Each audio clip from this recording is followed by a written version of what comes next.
You've worked hard to sit in front of your ideal client, your prospective client.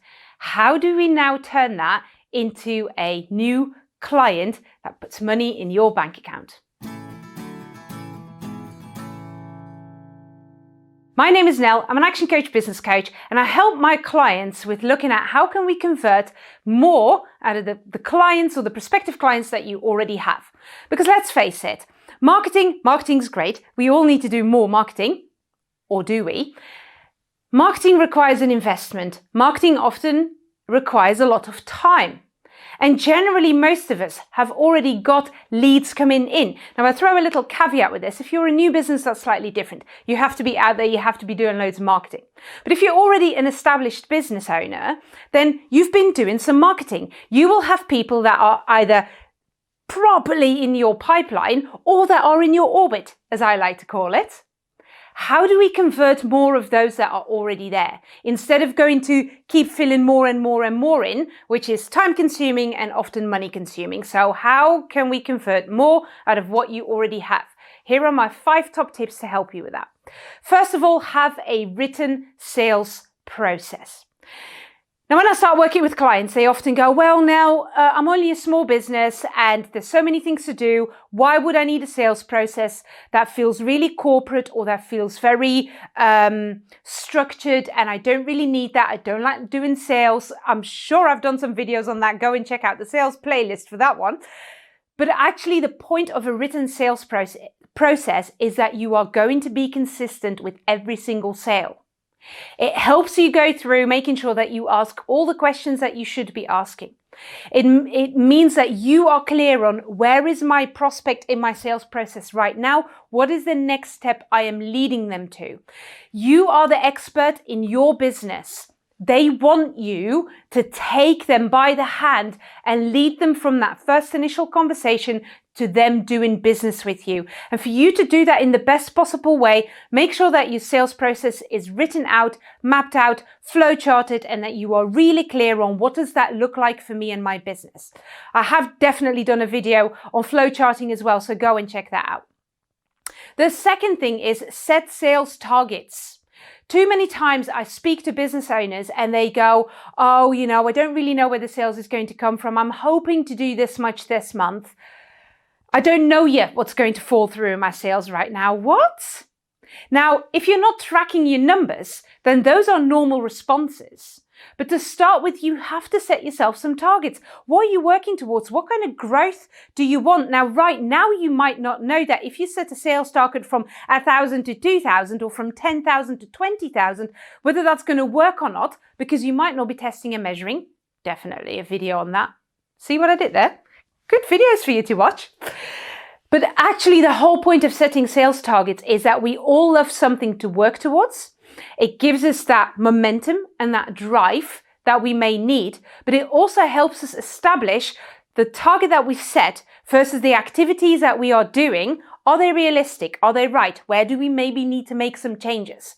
And it always starts with setting some targets, and what gets measured gets improved. So if you say, this is what I'm looking to do, and then you've not done it, it means that we can look at what do we need to change. So set yourself some sales targets and go out there and really push for it, and maybe set a reward at the end of it. When you do that at the end of this month, how are you going to reward yourself? And something fun, please. Not something really, really like, oh, that just puts more money in my bank account.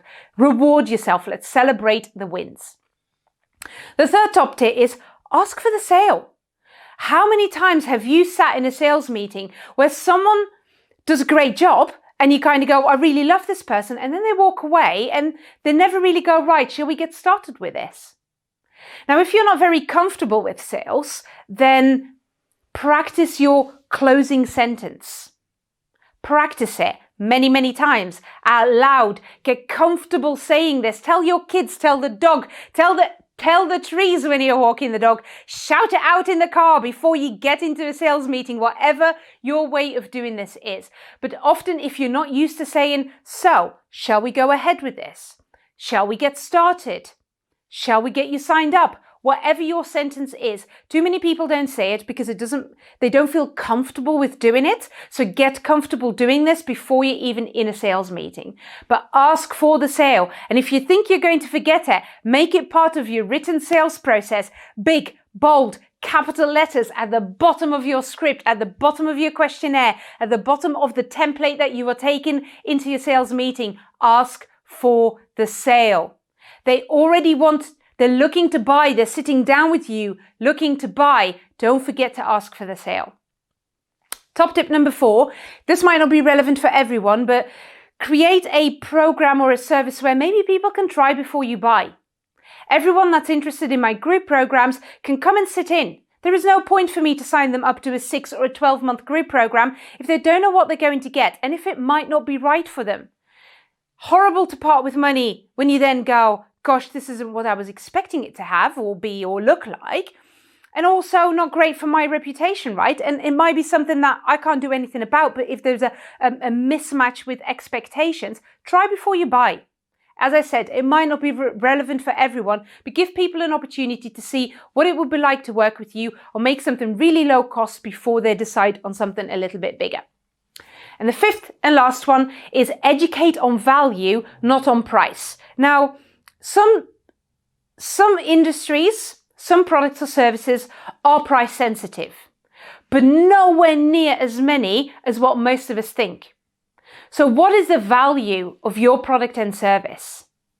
How could you, instead of discounting and sell on price, how could you add value to your clients? And that is all about education, both in your marketing, but also in your sales process. So how are you educating your potential new clients, the value that you are going to bring with your product and service, and not just on price? Because if you keep selling on price, you will die on price. Because as soon as they will find someone that sells it for 5p cheaper, they will go and find it somewhere else. So what is the value that you bring and how do you educate on that throughout your whole sales process? So those are my 5 top tips on how to get your prospective clients to move into new clients. And I'm going to throw in a 6th one for free. You know me, I like to give you extra value. Follow up. Remember to follow up. You have done all this hard work. Marketing, getting people to pick up the phone or send you an email to talk to you. You've taken them through your sales process. You may have even taken the time out, and it could be costly time, for you to go and write a quote, to send it through to them, to maybe answer some of the questions that they may have. And then you don't follow up. That is money left on the floor. People get busy. People will, although they might have a need right there and then, they will forget to get in touch with you, to reach out, to say, yes, we want this. Don't do what your competitors will do, which is do all that great work and then not follow up. And if you're not comfortable with following up because, Nell, I don't want to disturb them, I don't want to be too pushy, tell them that you're going to follow up. If I've not heard from you by Tuesday next week, I'll give you a quick ring to see if there's any further questions or there's something else that you need from me. Tell them that you're going to do this. And I've said this before and I will keep saying this. Follow up over phone first, text message second, email third. Keep it easy, quick phone call. Get it done and dusted, but they're expecting it, so then make sure that you do it. There you go. 5 top tips plus an extra bonus one to help convert your prospective clients into new clients. Let me know which one of those you are going to implement and what difference that's making to your business.